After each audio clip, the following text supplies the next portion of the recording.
בשוש מלך המשיח בו בשוש מלך המשיח בו אוי אוי מדלגת גג בייס המקדש משמיע לישראל באוי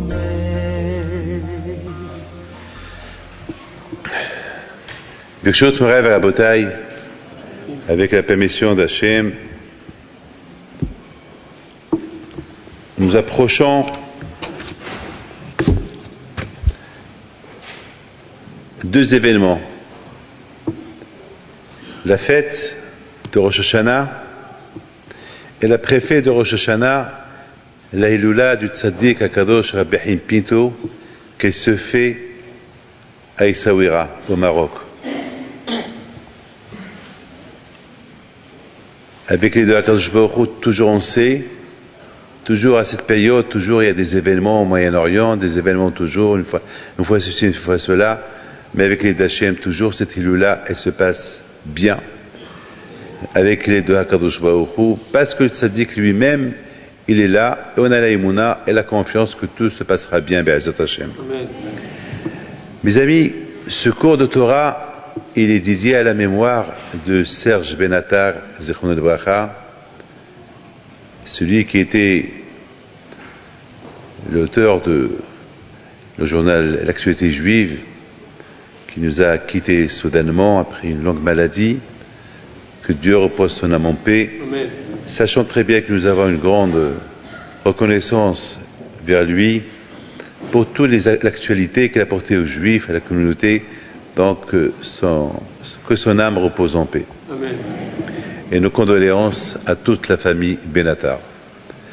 Tout d'abord, à Botaï, je voudrais commencer ce cours de Torah avec une histoire de Rabbi Haim Pinto alav shalom.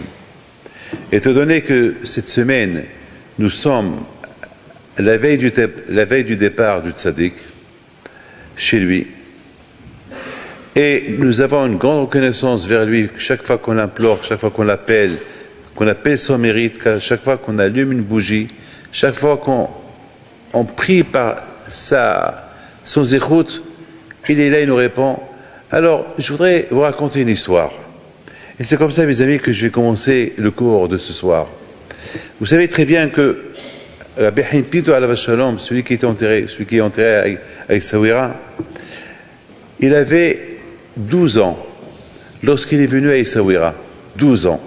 Il est venu d'Agadir. Il a vécu plus de 98 ans. Il est très vieux. Lorsqu'il a quitté ce monde, il était très vieux. Alav shalom, lorsqu'il avait 12 ans, il y avait un tremblement de terre à Agadir, et c'est là que son père, Rabbi Shlomo Pinto, ils ont décidé d'émigrer à Essaouira. Entre-temps, Rabbi Shlomo Pinto il est mort. Rabbi Haim Pinto le Grand, que nous avons nommé cette semaine à la naissance du fils de mon fils, Rabbi Moshe, on l'a nommé Haim. Donc, c'est à cet événement-là, Rabbi Haim Pinto alav shalom est obligé d'aller tout seul à Essaouira. Il avait uniquement 12 ans. L'histoire de Rabbi Haim Pinto, tout ce qu'il a fait dans sa vie, je ne vais pas rentrer dans les détails. Une seule chose je vais vous dire sur lui. Ce qu'il était lorsqu'il avait 12 ans.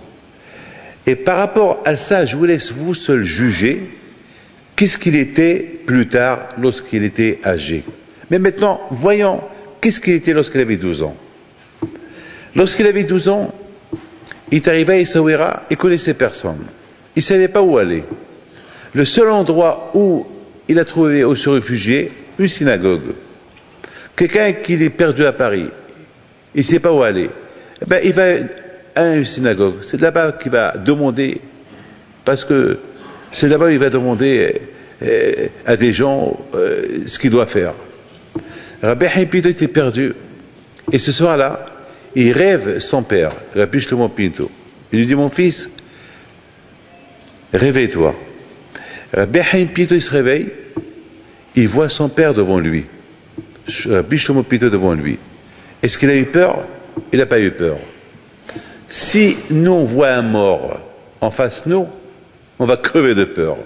on va tomber, on va s'évanouir. C'est aussi quelqu'un qui est mort. Mais lui, à la vache Pito, qui a 12 ans, il voit son père, il n'a pas eu peur. Il dit, mon fils, je vais aller voir quelqu'un maintenant, je ne vais pas aller chez lui comme ça, avec de la même façon que je te vois, je te parle, mais je vais aller chez lui pour lui dire qu'il vient te chercher pour t'enseigner la Torah, parce qu'avec l'aide d'Hachem, tu vas être quelqu'un de grand. Rabbi Chaim Pito Alav Shalom, il dit à son père, mais qui? Tu vas aller chez qui? N'aie pas peur, je vais aller chez quelqu'un qui est un peu de notre famille éloignée et il s'occupera de toi. Il va chez lui. Rabbi Chaim Pito va chez lui dans le rêve. Et il lui dit, Meir, lève-toi, tu dors au chaud, alors que mon fils il est jeté dans une synagogue, telle était la synagogue, va le chercher. Et ça, ce qu'il a fait. Il va, il tape à la porte de la synagogue était fermée, on lui ouvre la synagogue, et Rabbi Chaim Pito lui dit, dis-moi qui tu es, dis-moi un passouk. Est-ce que tu es un homme? Est-ce que tu n'es pas d'un autre monde? Qui tu es? Il a dit, je suis Meir Pinto, ton père, il est venu chez moi en rêve, il m'a dit de venir te chercher, te prendre à la yeshiva. Rabbi Chaim Pito lui dit, ouais, je sais. Il dit, comment tu sais? Parce que je l'ai vu. Tu l'as vu? Oui, je l'ai vu. Il est venu tout à l'heure me dire que je vais aller chez un de la famille éloignée qui s'appelle Rabbi Meir, et je vais aller lui dire qu'il vient te chercher. Dès que Rabbi Meir a entendu son nom prononcé par un enfant de 12 ans qui ne le connaît pas, presque s'évanouit. Voilà, mes amis, ce qui était Rabbi Chaim Pito lorsqu'il avait 12 ans. Alors, à vous de voir qu'est-ce qu'il était lorsqu'il était âgé. Alors, vous dire qu'est-ce qu'il a fait lorsqu'il était âgé, vous savez, je peux vous parler toute la nuit sur lui. Alors, notre connaissance à nous, qui sommes ses petits-enfants, moi, mes enfants, et mon père, notre connaissance, déjà, le fait déjà que notre papa, Alav Shalom, il nous a inculqué cette émouna des tzadikim dans notre cœur, c'est déjà un privilège. Parce qu'à notre époque, croire à des choses qu'on n'a pas vues, c'est pas évident. C'est pas facile. Vous savez, comme quelqu'un qui m'a dit cette semaine, est-ce que vous croyez à tout ce qu'on raconte sur les tzadikim? Je lui dis, est-ce que tu crois dans la Torah? Il me dit, bien sûr. Je lui dis, est-ce que tu crois dans la traversée de Yam Souf, lorsque Moshe a coupé la mer, il a traversé la mer, est-ce que tu crois? Il me dit, ben oui, bien sûr. Et je lui dis, quelle preuve tu as? Quelle preuve tu as? Tu as une preuve? Il me dit, non, j'ai pas de preuve. Je dis, de la même façon, lorsque on parle des tzadikim, on dit, Retson Yere'ah ve'aseh. De la même façon que Moshe Rabbeinu, il a fait l'impossible. Alors, les tzadikim aussi, il écoute, il y a un pacte entre les tzadikim et Akadosh Baruch Hu. Il y a un pacte. Le tzadik, il suit le chemin d'Hachem, alors ce qu'il décide, Akadosh Baruch Hu lui fait. Parce que, mes amis, il faut comprendre une chose. Vivre dans un monde où on vit aujourd'hui, c'est pas évident et c'est pas facile.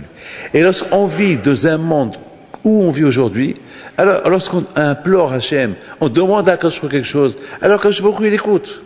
Comme cette femme au Canada qui m'a raconté qu'elle a perdu des bijoux. Elle a perdu des bijoux. Et finalement, elle cherche les bijoux et elle ne se rappelle pas où elle a mis ses bijoux. Elle me l'a raconté au Canada il y a quelques semaines. Et la pauvre, elle avait peur que son mari lui dise, c'est ça, je t'achète des bijoux, tu réclames les bijoux, je t'achète les bijoux et tu les perds. Et ben voilà, tu es folle. Alors, et la pauvre, elle ne savait pas quoi faire. Qu'est-ce qu'elle fait? Elle allume une veilleuse à la mémoire de Rabbi Chaim Pito. Elle prie et dit, tzadik, est-ce que, aide-moi à trouver ces bijoux, aide-moi pour trouver mon shlom bayit. Si mon mari se rend compte que j'ai perdu les bijoux, j'aurai des problèmes avec lui. Et soudainement, il y a un téléphone qui sonne, et c'est quelqu'un qui l'appelle, quelqu'un de la famille qui l'appelle, qui lui demande quelque chose. Quelque chose qui lui a... Ah, oui, c'est vrai. Il a demandé quelque chose, si elle pouvait lui prêter quelque chose. Il dit, pas de problème, je l'ai. Et en allant chercher ce qu'il devait prêter à son ami, ce qu'il lui a demandé, qu'il devait venir récupérer la chose, elle trouve là-bas les bijoux. Et vite, il s'est rappelé, waouh, c'est là que j'ai mis les bijoux pour bien les cacher, et voilà, et les oublier. Regardez à Bretagne comment Akadosh Baruch Hu il a fait les choses. Quelqu'un qui l'appelle, elle allume une veilleuse, elle prie à Akadosh Baruch Hu avec par le mérite du tzaddik. Quelqu'un qui l'appelle, qui demande des vases, c'est ça, des vases pour les fleurs, et les vases des fleurs, et ils sont entreposés là-bas sur l'armoire, elle monte sur l'armoire, elle trouve là-bas les bijoux dans un des vases. Regardez comment les choses se font. Ça, c'est ce qu'on appelle le kouah des tzaddikim. Et mes amis, il faut que je vous dise une chose. Nous avons une grande reconnaissance lorsqu'on lit des histoires des tzaddikim. On a une grande reconnaissance vis-à-vis d'eux, parce que c'est grâce à eux qu'on a cette émona Kadosh Baruch Hu. Mais maintenant, comment on va arriver à avoir cette émona en Kadosh Baruch Hu? La émona en Kadosh Baruch Hu, on ne l'achète pas. Elle ne s'achète pas. La émona dans les tzaddikim, on ne l'achète pas. Ça, on peut acheter à Carrefour, on peut aller au casino, on peut aller, je ne sais pas, au Leader Price, vous pouvez aller au Kasher, là où vous voulez, ce que vous voulez. Vous allez dans un magasin, vous l'achetez. Vous voulez un vêtement, vous allez au magasin, vous voulez des bijoux, vous allez à la bijouterie, vous voulez de la viande, vous allez à la boucherie. Mais la émouna, elle ne s'achète pas. La émouna, au Akadosh Baruch Hu, on la développe. On la développe. Mais comment on la développe? Vous savez, c'est un cadeau du ciel. Le cadeau du ciel se fait que lorsqu'on écoute attentivement les histoires des tzaddikim, on écoute par exemple le rabbin qui nous parle sur Abraham Abinu, la vie de Yitzhak Abinu, la vie de Yaakov Abinu, on nous parle d'eux et on écoute. Et après on veut essayer de les imiter, vivre comme eux. Eh bien, vous savez, c'est comme ça que la émouna, elle commence et après le reste, il se fait tout seul. Mais il faut qu'il y ait un autre départ venant de nous-mêmes. Lorsqu'il y a un départ venant de nous-mêmes, le reste, il se fait tout seul. Mais lorsqu'il n'y a pas ce départ venant de nous-mêmes, donc rien ne va se faire. Il y a malheureusement le Yitzhara qui est au milieu qui s'appelle Amalek. Amalek, c'est ce qu'on appelle celui qui refroidit. Vous savez très bien, celui qui refroidit la émouna. Alors on a d'un côté la émouna, la foi c'est la chaleur, c'est chauffer, faire des choses pour Hachem, et d'autre côté on a le froid. C'est quoi le froid? C'est être froid, vous savez, comme quelqu'un, une fois je me rappelle, je parlais comme ça, comme je vous parle aujourd'hui, et quelqu'un qui me regarde, et il me regarde, et il n'y avait aucun signe de sa part que ce que je disais, ça lui donnait chaud au cœur. Et il restait froid. Bien sûr, ça c'est ce qu'on appelle, c'est quelque chose que, malheureusement ce monsieur-là, il ne veut pas se donner la chance pour acquérir, pour avoir cette émouna, la foi en Akadosh Baruch Hu et gagner. Vous savez très bien que celui qui veut gagner, c'est comme un enfant. Écoutez très bien, un enfant, prenez un enfant. Un enfant, lorsqu'il a faim, qu'est-ce qu'il fait? Il pleure. On lui donne à manger. Au milieu de la nuit, il pleure. On lui donne à manger. Voilà maintenant, il pleure encore. Et le père, il dit à sa femme, ce matin, qu'est-ce qui se passe? Et lui dit, peut-être qu'il a encore faim. Et il va lui dire, c'est ton tour. Il va se lever. Il lui donne à manger. Il va manger. Et encore il pleure. Mais on ne sait pas qu'il a faim. On dit peut-être qu'il a mal au ventre. On sait peut-être qu'il a mal au ventre. Il a trop mangé. Alors on va se lever. Voir qu'est-ce qu'il a. On va lui éclater un peu le dos. Comme maman nous faisait, nous clater les dos il nous pinçait les clés pour enlever le mal du ventre. Et voilà, on va dormir. Et il pleure. Et on vient vers lui. Qu'est-ce que tu veux? Et regarde le père. Il veut rigoler. Il fait ce grand sourire à son père. Et il commence à bouger de tous les côtés. Il veut jouer, il ne veut pas dormir. Il dort toute la journée. Le pauvre père et la mère, toute la journée, ils sont crevés. Et le bébé, il veut jouer. Alors, qu'est-ce qu'on va lui dire? On va le frapper. On va lui dire, je ne veux pas jouer avec toi. Qu'est-ce qu'on fait? On lui fait aussi un sourire, et on le prend. Et voilà. Il reste, il joue. À Botaï, à Kadosh Baruch Hu, c'est pareil. Kadosh Baruch Hu, exactement, c'est pareil. Lorsque on considère Akadosh Baruch Hu, il répond. Et c'est ça la reconnaissance que nous avons vis-à-vis de Tzadikim. Que grâce à eux, on est ce qu'on est aujourd'hui. Grâce à eux. Mes amis, Il y a quelque chose que je voudrais vous dire, que nous sommes aujourd'hui à la veille de Rosh Hashanah. Et je me suis posé une question à cette veille de Rosh Hashanah. Mais avant que je vous pose la question, je voudrais vous dire qu'est-ce qu'il dit le Mirtav Miliaou. Ah, écoutez bien. Il y a une mitzvah dans la Torah qui dit Lotitaïv Mitzri. Il ne faut pas détester un Égyptien. Il ne faut pas détester l'Égyptien. Je ne parle pas des Égyptiens d'aujourd'hui. Je parle des Égyptiens de l'époque, les pharaons. Lotitaïv Mitzri. Alors maintenant, pourquoi la Torah dit parce que tu as résidé chez lui, Et tu étais chez lui. Puisque tu étais chez lui, l'otita et Mitzri. Et la Torah, elle vient et dit autre chose. Vous n'avez pas le droit de se marier avec un Égyptien. Jusqu'à la troisième génération. Mais à la troisième génération, tu peux te marier. S'il y a un Égyptien qui veut se convertir, donc tu peux te marier avec un Égyptien converti après 3 générations. Maintenant, la question se pose. Pourquoi? La Torah, elle interdit qu'on ne marie pas un Moavi, un Ammouni. La Torah, elle interdit qu'on marie un Knaani. Je parle toujours de l'époque, lorsque les Juifs ils sont entrés en Israël il y a quelques milliers d'années. Je parle lorsqu'ils ont quitté l'Égypte, ils ont traversé le désert pendant 40 ans, et là ils sont entrés en Israël. Je parle de cette époque-là. Et puis la question se pose, pourquoi la Torah, elle permet qu'on marie un Égyptien après 3 générations? Et il vient Rav Dessler, il dit, parce qu'on était, quand même, on leur doit la reconnaissance. On était chez eux. Alors, Béton lui pose une question. Il dit, mais attends, mais même qu'on était chez eux, mais on était des esclaves chez eux, ils ont tué nos enfants, ils ont fait de nous l'impossible, ils nous ont utilisés. Lorsqu'il y avait la lèpre, ils égorgeaient 70 enfants chaque jour. Mais vous vous rendez compte qu'ils ont fait de nous pendant 400 ans. Alors pourquoi la Torah, elle permet qu'après 3 générations, on peut marier un de leurs enfants? Pourquoi? Et voilà, Rav Dessler, il dit, il y a ici quelque chose qu'on doit savoir.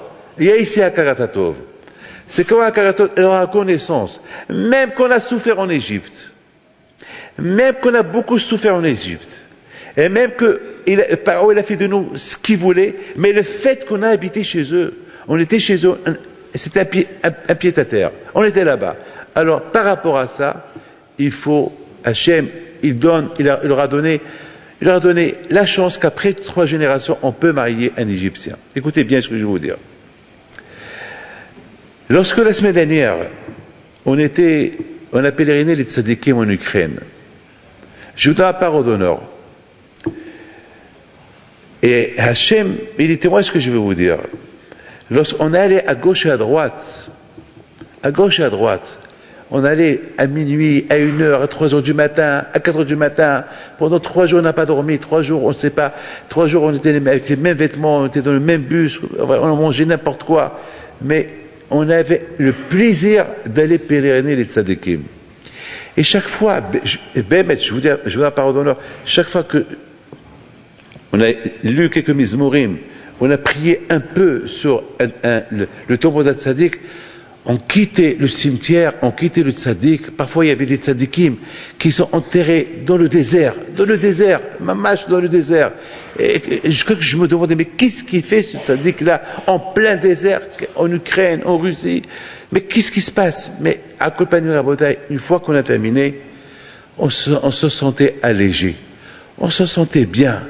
On se sentait une force qui venait en nous pour servir encore davantage.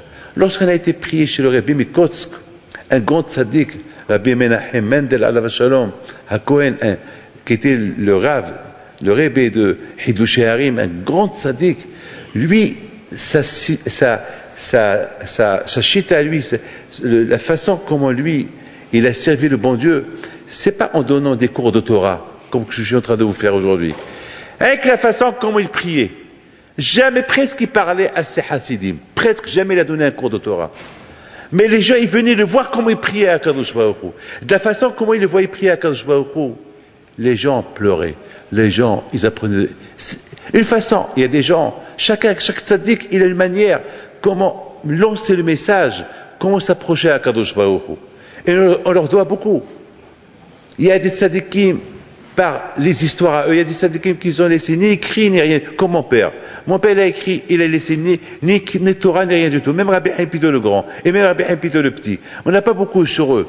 Mais tout ce qu'on a sur eux, les histoires, c'est tout ce qu'on a sur eux. Les histoires, de ces histoires à eux, on se renforce dans la Emouna. On se renforce dans la Emouna. Il y a d'autres tzaddikim par leurs paroles, comme Baal Shem Tov, comme par leurs paroles. La parole par les messages qui vont lancer. Il y a d'autres tzaddikim par la façon comment ils sont en train de prier. Comme le Rabbi Mikoska, la Shalom. Presque jamais il a donné un cours de Torah. Presque. Il avait des milliers et des milliers de Hasidim. Ce qu'ils aimaient en lui, la façon comment il priait à Kadosh Baruch Hu. Donc, de chaque tzaddik, on apprend quelque chose. Et je raconte une histoire. On était sur le tombeau du Bah. Le Bah, c'est le Bet Hadash. Écoutez bien ça c'est à Krakow, en Pologne. On n'a pas trouvé son tombeau. C'était la nuit. On cherchait avec les piles, on cherchait. Et soudainement, César, il y a un Argentin qui crie, il dit, Rabbi David, ça y est, j'ai trouvé. Il était tellement content, on dirait qu'il a trouvé 1 million. On dirait qu'il a trouvé de l'argent. Il était tellement excité. Je l'ai trouvé. Il fallait voir. Dommage qu'on n'avait pas un film pour le. Attends, c'est bizarre. Est tellement content. Eh ben oui. Moi, je le comprends. Vous savez pourquoi je le comprends? Parce que justement, on est venu pour ça. Lui, il a compris pourquoi on est venu. Lui, il a compris qu'on est venu pour prier. Un autre, peut-être, il aurait dit, allez, d'ailleurs, il y avait un, il dit, bon, on n'a pas trouvé, viens, on s'en va d'ici, allez. Ça veut dire qu'il n'est pas venu chercher, il n'est pas venu prier, il est venu peut-être par curiosité. Mais ce César, il est venu pour prier. Regardez le reste de l'histoire. On arrive là-bas, bon, je lui dis, merci, c'est un grand tzaddik. On a commencé à prier, et je vous rappelle que pendant 4 ou 5 fois, il y avait un monsieur qui m'appelait, que j'ai pas voulu répondre. J'ai pas voulu répondre parce qu'on était au cimetière, la nuit, on cherchait les tombeaux, on cherchait les tzaddikim, mais celui-là, il appelle. Donc finalement, à la fin, je l'ai répondu, c'était Rav Twito, un rabbin de Lyon, un des rabbinim de la Yeshiva de Lyon. Il pleurait au téléphone, il criait au téléphone, Rabbi David, ma fille, elle est dans un état grave, elle est en train d'accoucher, elle n'arrive pas à accoucher, il veut lui faire césarienne, il y a un problème, le corps du bébé ici, il est faible, elle, est-ce qu'elle va résister cette opération? Il pleure, il crie. Je lui dis, Rav Twito, tu sais où je me trouve? Il me dit non. Je lui dis, je suis en Pologne. Je me trouve à Krakow. Et je suis là sur le tombeau du Bah, le Bet Hadash. Un bébé est attaché par son mérite, par la joie, par son mérite, à Kadosh Baruch Hu, il fasse que le temps que tu arrives à l'hôpital voir ta fille, si Dieu veut, par son mérite, pas par moi, par son mérite à lui, et répond Amen. Et voilà, il répond Amen, Amen, crie au téléphone, Amen, Amen. Pour moi, l'histoire s'est terminée. Ce qui s'est passé, 7 minutes plus tard, le temps qu'on sort du cimetière, et voilà encore qu'il appelle. J'ai dit alors, ça fait, on t'a fait la bracha. Non, Rabbi David, maintenant je viens, je veux dire merci au Bah, merci à ce tzaddik, ce gros tzaddik, Rabbi Yoel Sekes Alav Shalom, ce tzaddik que par son mérite, quand que vous avez dit, par son mérite, le temps que je suis parti, je suis arrivé à l'hôpital, ma fille était déjà là-bas, je suis arrivé, on m'a dit, ta fille, elle a accouché sans opération, le bébé est en bonne santé, et ta fille elle est en bonne santé. Tout ça, ça a duré. Alors que les médecins, ils ont dit, ça fait, c'est fini, le bébé est en danger, la fille est en danger. Voilà, lorsqu'on voit des histoires comme ça, ça nous renforce dans notre émouna, Kadosh Baruch Hu. Ça nous renforce dans notre émouna et dire, j'ai sur qui compter. J'ai quelqu'un sur qui compter, Hakadosh Baruch Hu. Mais qui nous donne cette sensation de dire j'ai sur qui compter?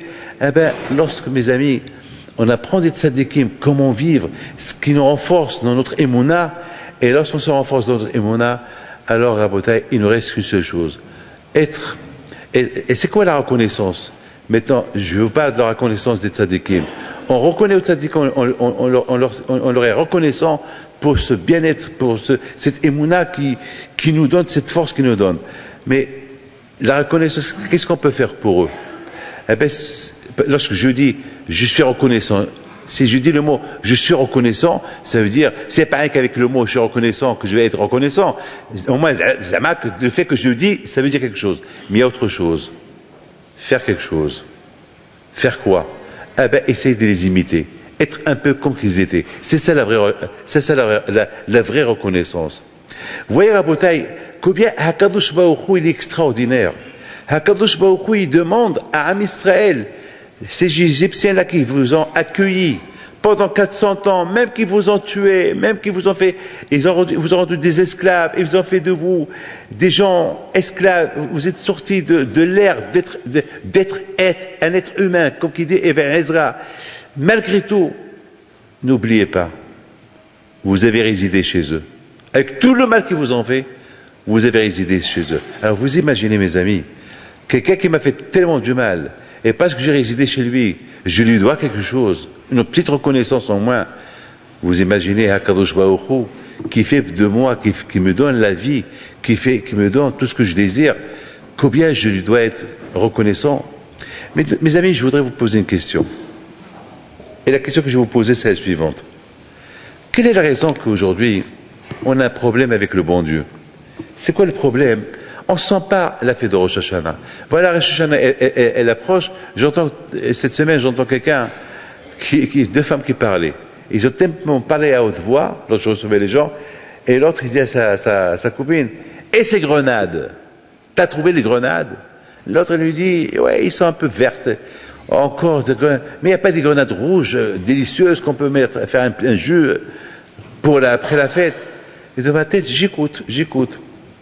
Et à un moment donné, il parlait toujours. Et il lui dit, dis-moi, quelle coutume vous avez pour la fête de Rosh Hashanah? L'autre lui dit, on a coutume, la courge, le poisson, etc. Et l'autre lui dit, nous on fait pkilia. Et voilà, les Tunisiens, c'est ce qu'ils font les Tunisiens. Et voilà, la pkilia. Et parlait, manger. Et ça a duré, on parlait que du manger, et les recettes, que j'ai pas noté les recettes, que je donne à ma femme. Et ça parlait que des recettes, ça parlait des grenades, ça parlait de quoi faire et de coutumes, mais j'ai pas entendu le mot Teshuvah. J'ai pas entendu le mot le jour du jugement. J'ai entendu que parler du manger, mais j'ai pas entendu qu'on a parlé du chauffard, des slihot. Ils ont parlé que du manger. Et alors maintenant, lorsqu'ils sont rentrés chez moi, j'ai dit, alors comment ça va la grenade? Et comment ça va le poisson? Et j'aurais dit en résumé, ils avaient un peu rendu, j'aurais dit, et vous savez pourquoi on fait tout ça? Et ces grenades, et c'est ça, et vous savez pourquoi? Il dit, ouais, c'est la coutume, mais est-ce que vous savez tout ça? Ils savent, les pauvres. Le soir que je leur ai dit, c'est le jour du jugement. Parce qu'à Rosh Hashanah, on fait, et tout ce qu'on fait comme minhagim, comme coutume, tout cela rien que pour montrer au Satan, on s'éclate, voilà, rien qu'on mange. Mais au fait, tout ce qu'on met à table, chaque chose a une signification. Chaque chose, mais la vraie signification, c'est que c'est le jour du jugement. C'est un jugement qui est caché. C'est pas un jugement open, un jugement à ciel ouvert. Hachem, il fait le jugement en cachette. Pourquoi Hachem il fait ce jugement en cachette? Justement, s'il le fait en public, alors toutes les fautes qu'on a fait, ils vont venir en public, ils vont être là pour nous accuser. Qu'est-ce qu'il fait? Le juge qui est à Kadosh Baruch Hu, il se cache quelque part. Alors tous les avérotes qu'on a, toutes les fautes qu'on a fait, tout ce qu'on a fait pendant toute l'année, ils sont là, ils attendent le juge. Mais où est le juge? Il est caché quelque part. il fait son jugement clos. Tout est fermé. Tout est fermé. On ne sait même pas ce qui se passe. On ne sait même pas ce qui se passe. Est-ce qu'on est conscient de ça? Est-ce qu'on est conscient de ça? On n'est pas conscient de ça. Est-ce qu'il y a Hachem, remercier Hachem, qui a choisi cette façon de juger son peuple de cette manière-là, cachée, pour ne pas affronter tous ces anges-là qui sont nés par rapport à nos fautes? Non. Ils sont là en train de crier. Ils crient. Ils sont en train de crier. J'accuse, j'accuse, j'accuse. Mais il n'y a pas le juge qui est là, qui écoute ces accusations. Il est où? Il est quelque part. Il est quelque part, il est fermé. Est-ce qu'il n'y a pas une reconnaissance à reconnaître à Kadosh Baruch Hu pour ça? Mais je laisse ça de côté. Pourquoi maintenant on est froid? Qu'est-ce qui se passe maintenant qu'on est froid? On est froid. Maintenant je suis en train de vous réveiller. Mais au fait, on est froid. On ne sent pas ce qui va arriver. Regardez cette année. Rabbi Elazar alav shalom qui a été assassiné en Israël. Rabbi Elazar Bohser alav shalom.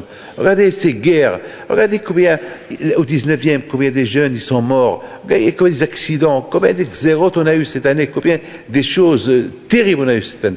Mais tout ça, ça a été écrit la veille de Rosh Hashanah. À la veille de Rosh Hashanah, nous on s'éclate, on mange de la pkelia, on rigole, Mais vous savez, il y a des livres, on dit Sifrei Hayim ve Sifrei Mitim Pituchim Hayom Lefanecha Kedalim Shualim Mebakishim Selihatecha. On chante à Kadosh Baruch Hu.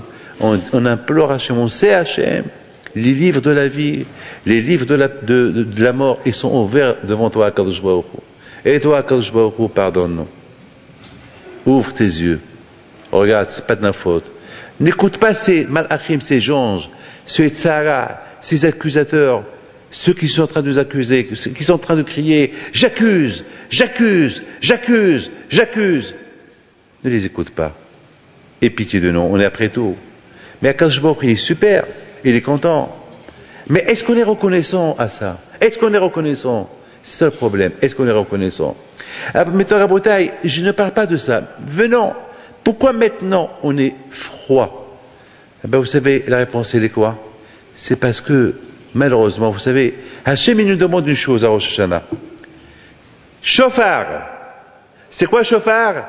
C'est du verbe shipour. Amélioration. S'améliorer. Shofar. Et Hachem lui demande Hazkiru lefanai malchuyot. Hachem il nous demande demandez, criez que je suis votre roi. Hachem il nous demande ces deux choses-là. Pourquoi Hachem nous demande ces deux choses-là? Parce que peut-être lorsqu'on entend le shofar, lorsqu'on entend le son du shofar, si tout le mois d'Elul, on ne s'est pas réveillé. On pense rien qu'au manger qu'on va manger la veille de Rosh Hashanah. Il y a beaucoup de gens aujourd'hui, ils sont un peu acquis, c'est 3 jours. Waouh, 3 jours, 3 jours, 6 repas, 3 jours. 3 jours, c'est vrai, 3 jours, c'est énorme. Je vous plains à vous les femmes. Je vous plains. Mais il ne faut pas s'énerver sur vos maris, c'est pas de leur faute. Si vous avez un problème, réglez-le avec la cuisine. Ne faites pas beaucoup, comme ça vous n'avez pas trop travaillé. Faites un peu pour chaque nuit, mais Rosh Hashanah, vous savez, vous imaginez que si tout le bénéfice de Rosh Hashanah, c'est de faire Teshuvah, tout le bénéfice de Rosh Hashanah, c'est de s'approcher à Hachem, et si on a ras-le-bol de Rosh Hashanah à cause de ces 3 jours, c'est les repas qu'on fait, donc on a perdu le bénéfice. Mes amis, la raison pourquoi Kadosh Baruch Hu, il nous demande shofar, une amélioration, shipur, shofar du verbe, parce que lorsqu'on entend le shofar, quelque part, on se met debout, on pense, on dit à Kadosh Baruch Hu, pardon, parce que le son du shofar, il est un peu bizarre. Et parce qu'il est bizarre, c'est comme quelqu'un qui est en deuil, comme quelqu'un qui est en train de pleurer. Ça fait rentrer la tristesse dans le cœur de la personne. Et le shofar, il fait peur aussi le Satan. Lorsque le Satan, il entend le shofar, il se sauve. Vous savez pourquoi il se sauve le Satan? C'est pourquoi il se sauve. C'est pas parce qu'il a peur du shofar. Parce que pendant que nous, on s'améliore. Le Satan, il est en train de voir tout le peuple d'Israël qui est en train de s'améliorer. Il se dit, qu'est-ce que j'ai à faire? Ça y est, j'ai perdu la bataille. Il se sauve. Et lorsqu'il voit qu'on est en train de s'améliorer, parce que la bête noire du Satan, du Tzara, sa bête noire, lorsqu'on s'améliore. Et qui dit s'améliorer? Qui dit s'améliorer? Il dit reconnaissance. Lorsqu'on s'améliore, ça veut dire quelque part, dans notre amélioration, dans notre comportement vis-à-vis d'Hachem, on dit à Kadosh Baruch Hu, Meler, tu es le roi. Je reconnais que tu m'as maintenu jusqu'à maintenant. Tu es mon roi. Je reconnais tout ce que le bien tu m'as fait. C'est ça pourquoi Kadosh Baruch Hu, il veut qu'on entende en même temps et le shofar. Pour s'améliorer, on gagne deux choses. On s'améliore et d'autres choses, le Satan, il s'enfuit. Et d'autre côté, on comprend qu'à Kadosh Baruch Hu maintenant, il se sent à l'aise. Parce qu'il entend tous ces malachim qui crient « J'accuse! J'accuse !» Maintenant, ils n'ont plus rien à qui accuser. Eux-mêmes, ils se sauvent. Est-ce qu'il n'y a pas à dire merci à Kadosh Baruch Hu? Alors comment? C'est bien, on dit merci à Hachem. On le couronne, on le dit tu es notre roi. Super, et très content à Kadosh Baruch Hu. Mais le plus important, la vraie reconnaissance, c'est pas dire je reconnais Hachem tout le bien que tu m'as fait. Après. Voilà la reconnaissance. Après, c'est là que vraiment on va traduire est-ce qu'il y a une vraie reconnaissance ou après. C'est quoi après? Eh bien, on va te voir pendant les 10 jours de la Teshuvah, entre Rosh Hashanah et Kippour, on va voir comment ça va être ton comportement. C'est là qu'on va voir est-ce que ta reconnaissance, tu es reconnaissant par rapport à tout ce que Hachem a fait pour toi. On va voir. Parce que mes amis, dire merci à Hachem. Je reconnais Hachem tout le bien que tu m'as fait. Merci Hachem, merci. Et après, je fais le contraire. Après, je l'oublie. Après, ça y est, je recommence les bêtises que j'ai fait dans une reconnaissance qu'elle est fausse. Fausse. Mes amis, tout à l'heure, j'étais en train de... Je vous pose une question. Écoutez la question que je vous pose. Pourquoi la reconnaissance pour tout ce que Hachem a fait pour nous, elle commence le premier jour de Rosh Hashanah? Et cette reconnaissance, c'est avec le shofar. La reconnaissance, c'est avec le shofar. Et aussi, n'oubliez pas qu'à Rosh Hashanah, c'est notre anniversaire. On est né à Rosh Hashanah. Adam Arishon a été créé à Rosh Hashanah. Hachem a créé Adam Arishon à Rosh Hashanah. Donc, c'est l'anniversaire d'Adam Arishon. Et puisque c'est son anniversaire, HaKadosh Baruch Hu, il lui donne un cadeau, ou pas? Puisque nous, on est chaque année à Rosh Hashanah, c'est notre anniversaire, oui ou pas? Alors, il nous donne un cadeau à Hachem, il nous souhaite Happy Birthday to you. Il nous parle en français, Yom Holed, en arabe, moi je comprends. Bon, Happy Birthday, bon anniversaire. Et lorsqu'il y a l'anniversaire de quelqu'un, qu'est-ce qu'on fait? On lui apprend un cadeau. Ah, je te souhaite bon anniversaire, voilà le cadeau. Un parfum, ça dépend. Et Hachem, le jour de notre anniversaire, il nous donne un cadeau. Quel cadeau il nous donne?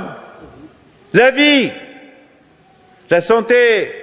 Ceux qui ne sont pas mariés, il va leur dire, vous allez vous marier.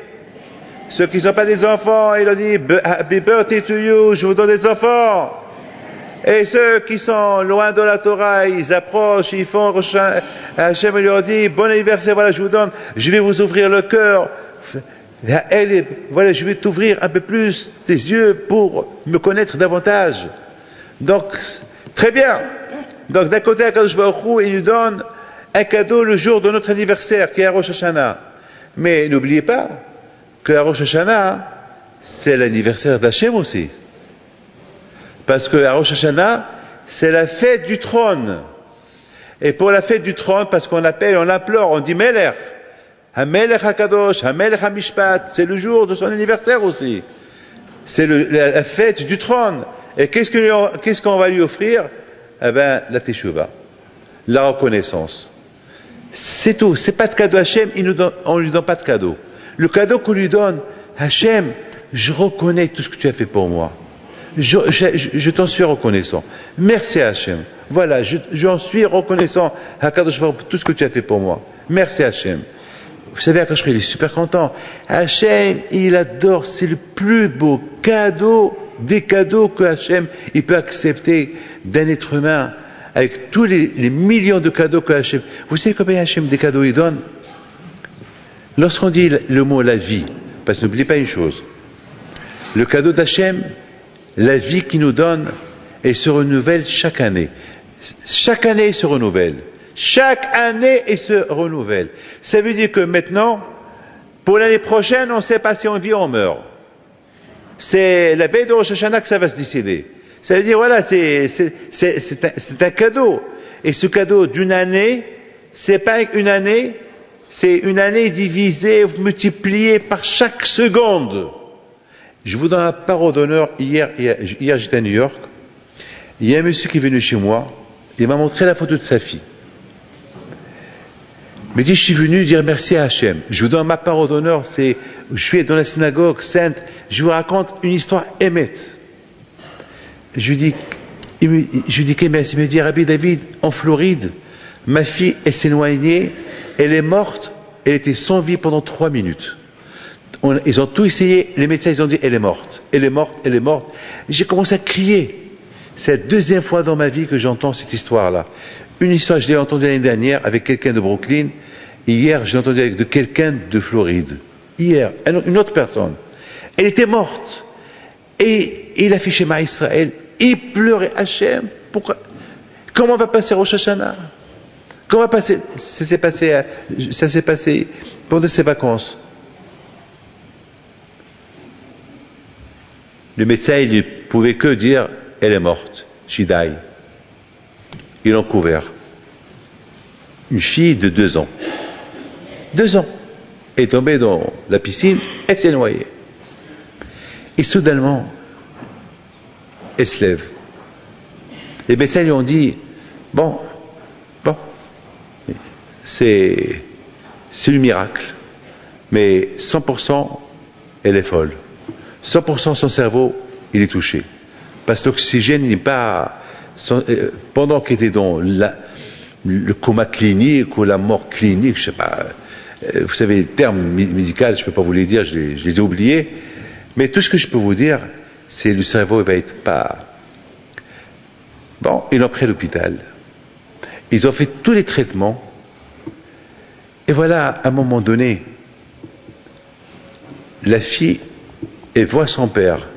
Son père, toujours, il avait l'habitude de... Comme les Américains. Il dit comme ça. OK, vous êtes les Américains. OK, comme ça, tous les Américains. Toujours son père, il avait toujours l'habitude de faire ce geste avec son doigt. OK, lorsqu'il veut énerver sa femme. Et OK. Et voilà. Il s'assoit devant sa fille. Il pleure. Sa fille, comme ce qui n'a morte cliniquement, elle est là, elle est vivante, mais son cerveau, il ne bouge pas.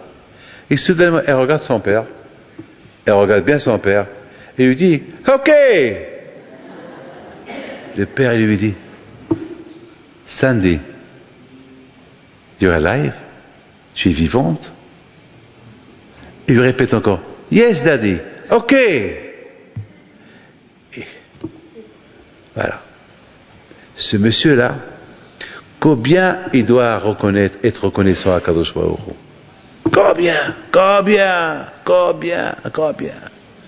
Combien? Qu'est-ce? C'est ce qu'on dit chaque Shabbat dans la Tfila. Alahat me'elef alfe alafim verob ribi ribabot pa'amim atovot nissim v'niflaot she'asita imanu ve'im abotenu. Ça c'est la prière de Shabbat. Hachem, si je dois te dire merci, si je dois te dire, parce que à chaque seconde que je respire, c'est un miracle. C'est un miracle. Chaque fois que je respire, c'est Alkol Nishima Venishima. À chaque fois, combien est-ce qu'on reconnaît? Est-ce qu'on dit ce merci à Kadosh Baruch Hu? Est-ce qu'on le dit? Eh bien justement, c'est ça le Tzara. Le Tzara, son travail, il est immense. Parce que le Tzara, il sait, du moment que tu commences à reconnaître, à dire merci à Hachem, c'est fini. Alors il s'arrête très fort. Ah, c'est une coïncidence. Ah, c'est normal, rien. Allez, elle n'est pas morte ta fille, c'est le médecin qui dit, mais boule, fou, il t'a dit qu'il est morte, mais elle n'est pas morte. Et tu la preuve, voilà, il t'a dit, ok, voilà le quoi du Tzara. Le refroidir. Pour ne pas qu'on arrive à, et justement, Rabotai, justement, c'est ça le fait qu'on ne sent pas Yamim Noraim. Jusqu'à maintenant, il y a mon Rav Alav Shalom, un de nos rabbanim en Israël, un grand tzaddik, Rav Levkovitch Alav Shalom, qui est mort il y a quelques mois. Lorsqu'ils sont venus demander l'année dernière de venir à la yeshiva donner un cours de Torah, c'est un Rav qui a à peu près 92-93 ans. Il leur dit quoi? Ils lui ont dit, si tu peux venir donner un cours de Torah, c'est pour nous réveiller, ce mois d'Elul, pour bien se préparer à Rosh Hashanah. Soudainement, il les regarde, il tombe, il commence à pleurer. Il pleure. Ils lui ont dit, pourquoi tu pleures? Il leur a dit, mais vous voulez que je vous réveille? Vous voulez que je vous dise des paroles pour vous réveiller pour la fête de Rosh Hashanah?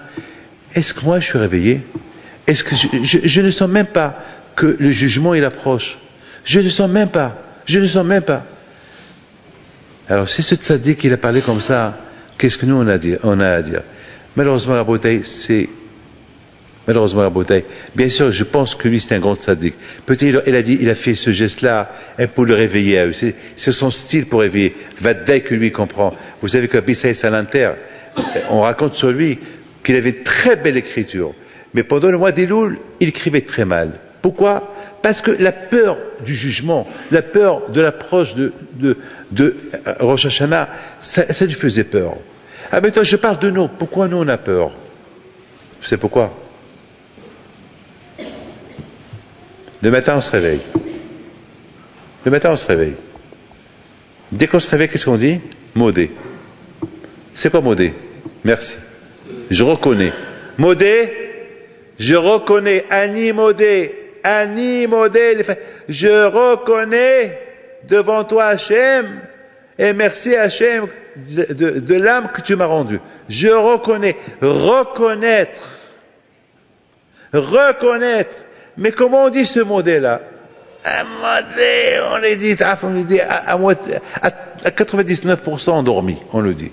Ou peut-être même on ne le dit pas. On le dit une fois qu'on s'est réveillé, une fois qu'on a fumé une cigarette, une fois qu'on a pris un café, une fois qu'on est sur la route. Ah, modé, anil fanecha, voilà, modé, je reconnais. Mais reconnaître, ça doit être à l'instant. Lorsqu'Hachem il fait avec toi un miracle, tout de suite, il faut reconnaître. Quelqu'un qui voit un miracle, tout de suite, il fait le gomel, tout de suite, il dit merci, tout de suite, il met l'argent dans la tzedaka, tout de suite reconnaître. Je pense, mes amis, c'est ça notre défaut, qu'on ne sent pas Kadosh Baruch Hu, et on ne sent pas Kadosh Baruch Hu, et on ne sent pas cette fête qu'elle approche, ce Yom Ha'Dik qu'elle approche, parce que, malheureusement, on ne reconnaît pas les tzaddikim. Mon grand-père Rabbi Haim Pinto, le grand, une fois, sans le faire exprès, il a mis ses pieds sur un livre. Vous savez que mon grand-père Alav Shalom, jamais rentré dans le lit, jamais il dormait. Il dormait sur une chaise. Ça, c'était Rabbi Haim Pinto le grand. Et il était en train de lire un livre, il a posé le livre sur une chaise, et pour allonger un peu ses pieds, et il a mis ses pieds sur le livre. Et puis, lorsqu'il s'est rendu compte, il appelle son secrétaire, son gabaï, son chamage, et lui dit, Zlefalaka, prends la ceinture, et frappe, ce que je te dis, arrête. Frappe ce pied-là. Il dit, Rabbi, je peux pas frapper. Comment je vais frapper? Rabbi, comment? Il lui dit, je t'ordonne, je te dis, frappe. Ce pied-là qu'il a mis ses pieds sur ce livre-là de Torah. Mais tu n'as pas fait exprès. Je te dis, frappe. Regardez les batailles de tzadikim, comment ils sont. Regardez les tzadikim. Nous, là, qui pas le temps, on s'en fout. Nous, Rabotai, on se lave les mains, on se lave pas les mains, on s'en fout. Avec toute la bonté d'Hachem qu'il fait avec nous, on le met toujours de côté. Toujours, Hachem, il est mis de côté. Toujours, l'argent est pas en priorité. Nos affaires est pas en priorité. La famille passe en priorité. Tout le temps, nos affaires personnelles passent en priorité. Et après, si on se pense, on se rappelle de Akadosh Baruch Hu. Alors que c'est lui qui t'a donné l'opportunité de se marier, c'est lui qui te maintient chaque seconde, et tu le mets de côté. Où est la reconnaissance? Alors, Rabotai, vous imaginez, un homme qui vit de cette façon-là, lorsqu'il arrive au Rosh Hashanah, il ne sait même pas de quoi il s'agit Rosh Hashanah. Il ne sait même pas ce qui se passe ce soir. Il ne sait même pas c'est quoi Rosh Hashanah. Il ne sait même pas c'est quoi le mois des loups. Il ne comprend rien du tout. À quoi il pense? Les grenades. Tout ce qui est sucré. Une bonne année. Une bonne et heureuse année. Voilà. Et comment il est qu'il y a. Voilà. Attends, mais c'est pas ça. Toute cette fête, c'est pas. Elle n'est pas autour de ce repas. Il y a quelque chose caché, il y a d'autres choses. Voilà, Rabotai, c'est le Rav Hida alav shalom. J'ai encore 10 minutes.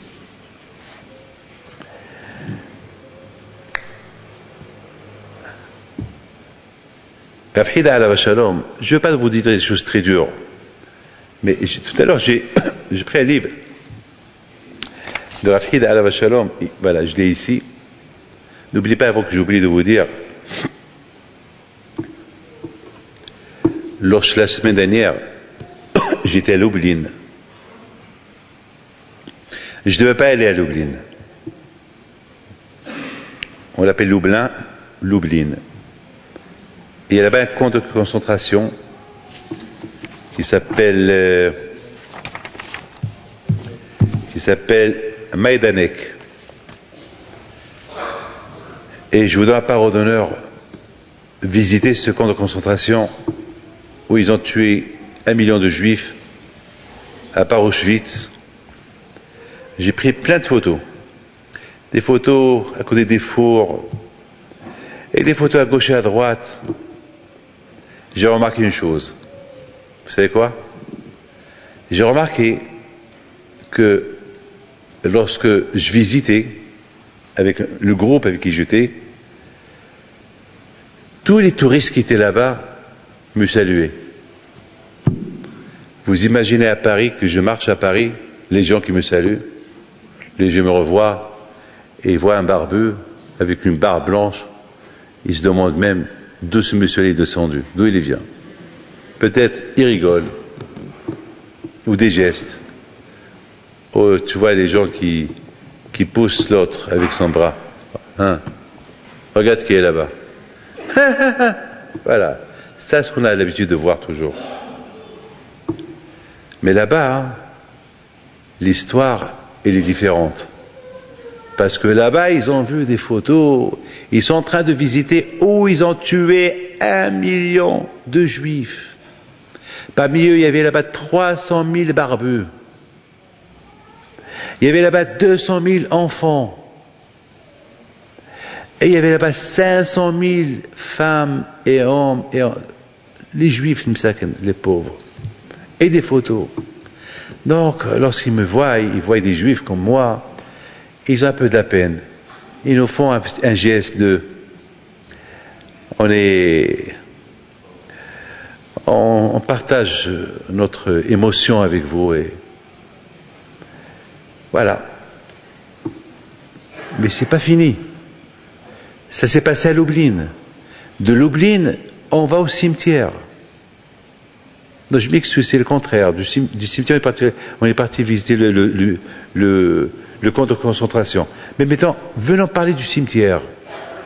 Au cimetière, on va pèleriner le José Milovlin, un grand tzaddik. Je ne veux pas vous parler sur lui, c'est un grand tzaddik. Si je commence à parler de lui, c'est des histoires à n'en pas finir. Mais il s'appelle le José, le voyant. Il voyait tout. Un grand tzaddik, il voyait tout. Tout. Et d'abord, on monte pour pèleriner le Maharshal, un grand tzaddik, qui a écrit des commentaires sur la Gemara, très connu. Il est mort il y a 400 ans à peu près. Et de loin, je vois des écriteaux. Et je lui dis, ces juifs-là, qui ont écrit trop des noms sur le kéver, ils ont salé le tombeau de partout. Et à fur et à mesure que j'approche, je vois des choses terribles. Je crois que je vois que la veille, Ils sont passés des vandalismes par là-bas, des je sais pas qui ont fait là-bas des écriteaux, sales juifs, mort aux juifs, pendre les juifs, le juif c'est le Satan. On a pris des photos terribles, des femmes nues, même des femmes nues. Mais pourquoi des femmes nues? Vous savez qu'on avait honte de voir, mais j'avais pas le choix. J'ai dit au groupe, effacez ça. Prenez des prières et effacez. Et j'ai commencé on pleurait.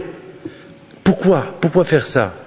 Et d'autre côté, à Botaï, de là-bas, on va au camp de concentration et on voit que rien n'a changé.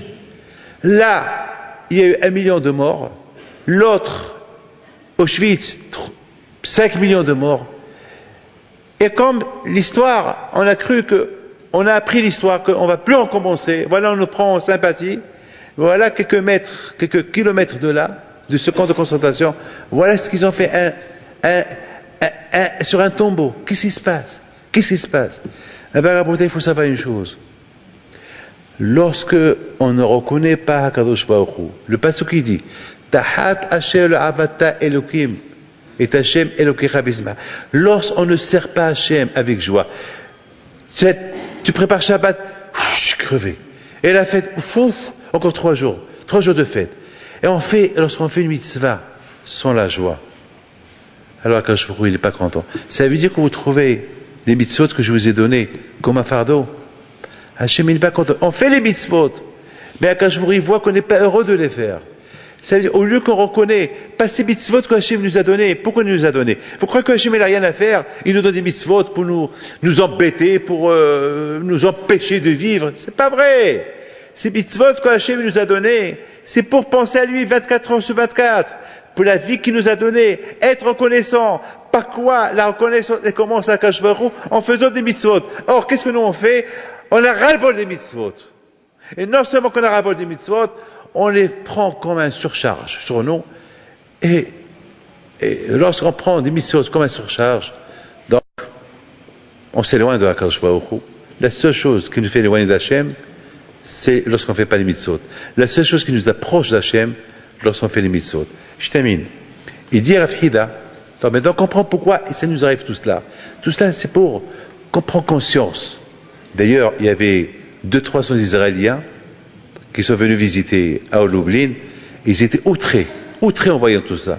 C'est des Israéliens qui sont pas, ils me l'ont dit, ils m'ont dit, on n'est pas croyants, nous, on est venus parce qu'ici il y a des tombeaux vieux, on est venus voir, visiter ils sont pas venus pèleriner.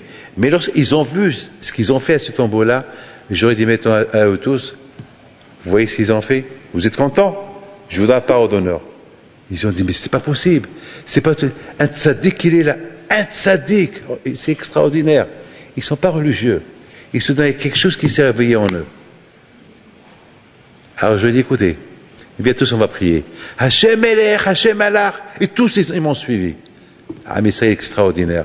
Ah mais ça il faudrait que le réveiller. C'est quand il dit Shlomo Amelech.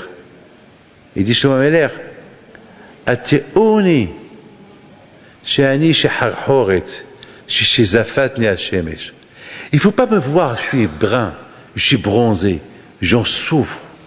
Je suis bronzé, je suis loin de Dieu. J'ai noirci. Je vois dans la Torah qui est le symbole de la blancheur. Le tzara, il m'a empêché. Le juif, après tout, c'est un juif. Le tzara, le pauvre, c'est le tzara qu'il a eu. Ani shena vili be'er. Lorsqu'on voit quelqu'un qui dort, est-ce qu'il est mort? Il dort. Est-ce qu'on va lui apporter la Hebra Kadisha à un mort, la Istra? Vous imaginez que chaque fois qu'on dort le soir, on nous appelle la Hebra Kadisha? Non, on n'est pas mort, on fait le mort. Ah, on ronfle comme des morts. Mais je vous apporte, il y a un qui ronflait, il m'a fait peur. Je crois qu'il était en train d'agoniser. Il m'a fait peur. Je crois que je suis parti, je l'ai réveillé. Je lui ai dit, moi, Miguel, réveille-toi. Il bégayait. Alors là, j'ai encore plus peur. J'ai cru, mais la façon qu'il s'est tout fait l'histoire, il dit Shlomo Amelech, Ani Ishena Viliber, je dors, mais mon cœur il est réveillé. Vous imaginez que lorsque l'homme il dort, le cœur il dort. Si le cœur il dort, c'est la mort vraie. Mais le cœur il bat. Un homme qui est loin d'Hachem, il est endormi, mais le cœur il est réveillé. une toute petite chose, un chauffard, n'importe quoi, qui va entendre, ça va le réveiller. Rabotaï, n'oublie pas une chose. Le bonheur que nous avons, que Hachem nous a donné la Teshuvah. On peut faire dire à Frida que même dans la marchava, même dans la pensée, si ça ne veut pas sortir de la bouche, Hachem, pardonne-moi pour tout ce que je fais, même dans la pensée, même si je le pense. Et sur ce, la Frida pose une belle question. Je comprends quelqu'un qui l'a fauté en action. Alors il fait la Teshuvah, mais faire la Teshuvah en pensant, comment ça marche? Eh bien la réponse c'est ça le don que Hachem nous a donné. Parce que la reconnaissance, reconnaître tout ce que j'ai fait dans ma vie, et après, par rapport à ça, alors Akadosh Baruch Hu, je reconnais toutes les fautes que j'ai fait, tout ce que je t'ai fait. Le fait de dire ça, indirectement, Hachem, avec tout ce que j'ai fait, au lieu que tu me tues, au lieu que tu te venges de moi, toi tu m'as maintenu. Merci Akadosh Baruch Hu. Je reconnais le bien que tu m'as fait. Merci Akadosh Baruch Hu. Un homme qui dit reconnaître les fautes qu'il a fait, en le disant par la bouche ou en la pensant, qui veut dire reconnaître que Akadosh Baruch Hu il existe, tout le bien qu'il lui a fait, et c'est ça Rabotaï. Malheureusement, si on veut Be'ezat Hashem sentir Rosh Hashanah et Kippour, c'est par le Shippour, s'améliorer. Et qui dit le mot s'améliorer, dire lorsqu'on s'améliore pour le bien. C'est quoi la meilleure amélioration? Lorsqu'on reconnaît tout le bien qu'Hachem a fait pour nous, lorsque nous, on ne méritait pas. On ne méritait pas tout ce bien qu'il nous a fait. Mes amis, je vous demande à vous tous de se lever.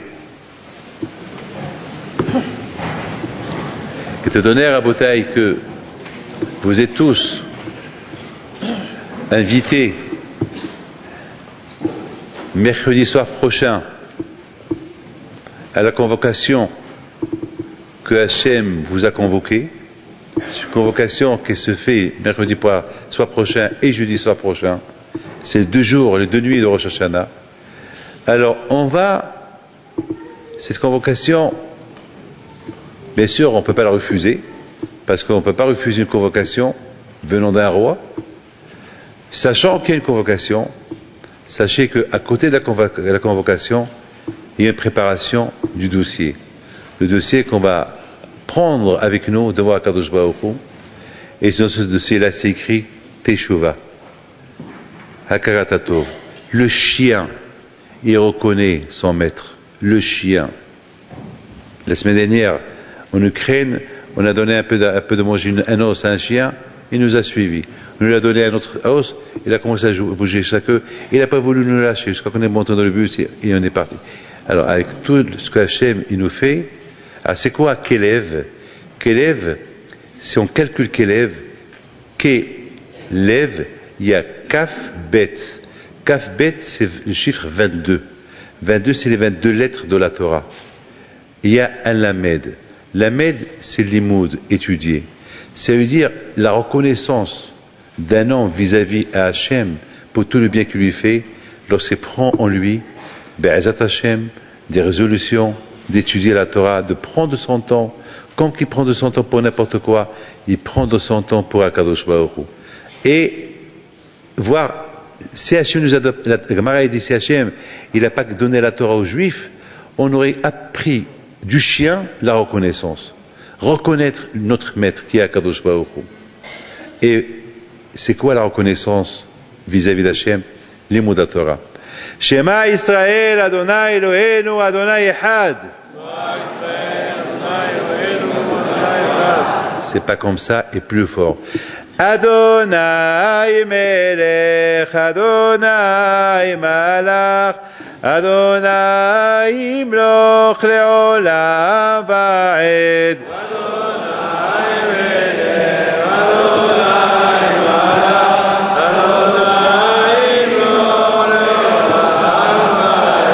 Adonai Melech, Adonai Malach, Adonai Imloch Leolam Va'ed. Adonai Melech, Adonai Malach, Adonai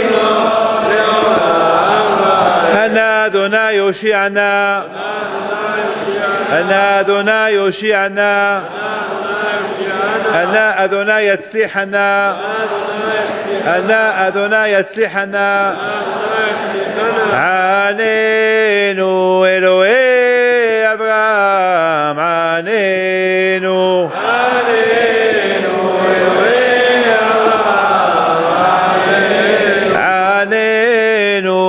فاحد يضحك عنينو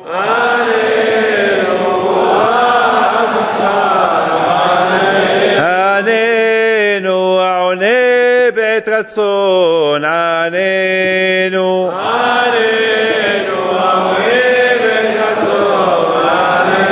عنينو أبير يعقوب عنينو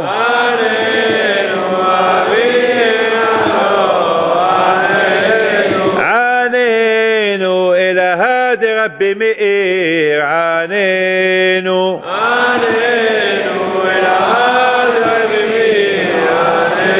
عنينو إلى هادي ربي شمعون بر يحيى عنينو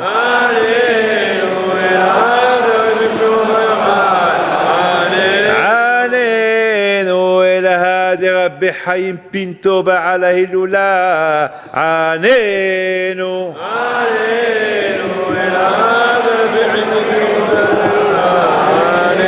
عنينو إلى هذه تصدقهم حسيديم عنينو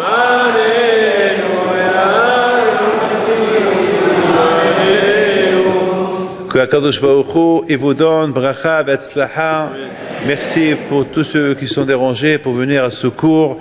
Merci pour tous ceux qui sont venus nous honorer par leur présence pour la Brit Mila de mon petit-fils Haïm Saadia, Yehuda, Israël, le fils de Rabbi Moshe Mazal Tov, et que Hachem il vous protège, il vous donne la santé, bracha, v'atzlacha, parnasa tova, une longue vie, Keneratson, et Shana Tova, Tikatevu, V'tehatemu, Lechaim Tovim Shalom.